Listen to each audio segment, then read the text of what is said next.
Why are games important? Why is gaming something that matters? Like, why not just quit all the games, turn it all off, and then go do something else? Well, there's nothing wrong with taking a break and reading a book, I'll tell you, right? But I think gaming is a pretty amazing thing, and the reason I do believe this is because, unlike something like watching television, gaming is something that you can share with other people. And to a point, you can also share the experience of watching a movie with other people too. It can be a family experience, etc., etc. And yet, gaming is something that can add an element of social connection to what would otherwise be a solo activity. And that's one reason why I think gaming is valuable. But more specifically, it's valuable because it creates a cause for sparking imagination. And imagination is extremely important. It's important to fantasize about the world as it could be, the world as it isn't, and to kind of live in a world of meaning and context, even if it doesn't really mean anything. Because at the end of the day, at the end of our lives, why does life matter? People look to religion, they look to their jobs, they look to so many different things, trying to find a reason to believe that their life is worth something. And there's sort of a rabbit hole you can go down, asking that question, why? Why does life exist? Why am I here?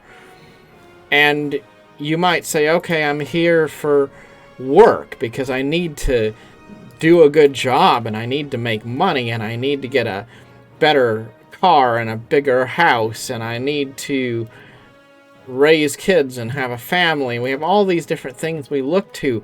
But if you really pull the curtain back, you can wind up saying, okay, and then what? It's like these people way back when folks had no idea that the earth was round. They said the earth is flat and it's sitting on the back of an elephant. And the elephant is standing on the back of an enormous turtle. And so forth and such, because they just couldn't grasp what it was that could make the earth be suspended in and resting on nothing. And today we have more science and we have religious beliefs and all sorts of things that add teachings of context and value to our lives, but we don't really know, because if you get to the farthest frontier of our ideas, we always come back to that, I don't know why I'm here. I don't know what the meaning of life is. I don't know the why. And if we try to get super analytical about it, we can become really down about life. We can start to feel like nothing really matters. Why should I strive and sacrifice and do all of these things if life doesn't really have any verifiable meaning? And you can reach that through a lot of different ways of thinking. You could become, one of those religious people that just says, oh, well, it's all in God's hands. It doesn't really matter. We're just here. And then, if God's done, then I guess I'm done too. I don't care. This world's not my home. I don't care what's going on in it. Or you can have people that are more of the, agnostic, atheistic sort of points of view, and maybe they're going to say, oh, well, we came from some sort of primordial goop and we're going back to it, so who cares? It doesn't really matter. It doesn't matter what happens in the world, because ultimately we're just smart animals and we're all going to turn into plant food soon anyway, so who cares? What does it really matter? Nothing really matters. Well, the truth is that life doesn't really give us a fundamental understanding of why it matters, of what our place in all of it is.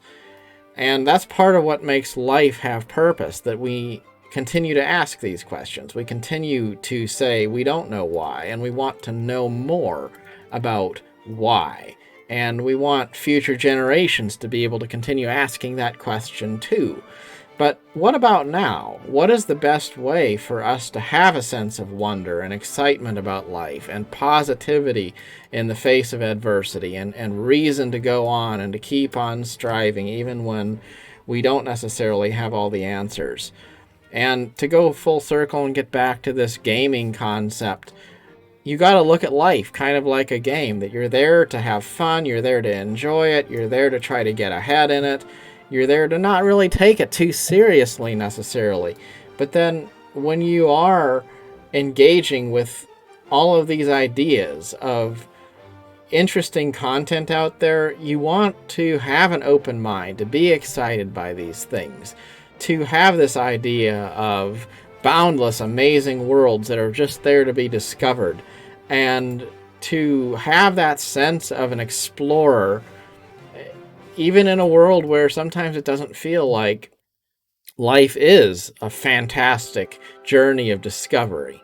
And gaming gives us the opportunity to be explorers, to continue to have a sense of wonder and excitement about the unknown. And we can do it in a really accessible way. You don't have to be Christopher Columbus going to discover the new world on a wooden sailing ship or something. You can just pay $30 for some game out of the Steam workshop, and you can start playing it, and you can see things that you wouldn't have seen before, and think about things that you wouldn't have thought about before. And you can have a sense of adventure, and you can do it affordably and cheaply, and you can share it with other people in a way that is encouraging and uplifting and positive.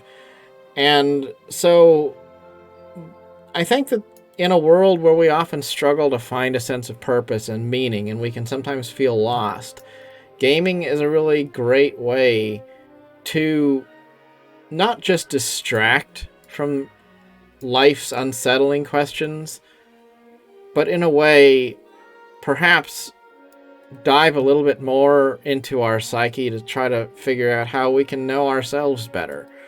And maybe it's a safe space where we can ask questions in a way that isn't threatening, that doesn't have a lot of obligation associated with it. Kind of like how when you were a child, maybe you played with Legos or toy cars or any number of other toys. And in a way you didn't accomplish anything, and it was meaningless, and there was no point in it. And yet it felt super important to you as a kid, because that was your way of seeing something more than just what your limited perspective of being everyday life as a child. You could imagine yourself as being more than what you were, and in your mind you could be more than what you were. And that also created the foundation for things which were real. So maybe as we reach out and we discover fake fictional worlds that we can explore in a digital way, that doesn't mean anything. And yet it also paves the way for a thought process that is optimistic enough to encourage us not to give up, not to be pessimistic about life, to continue to encourage other people as we go on this journey, and to be encouraged ourselves as we go on that journey. And you can make food and you can feed a person's body, but if you can figure out how to inspire somebody, that's a lot more valuable in the end.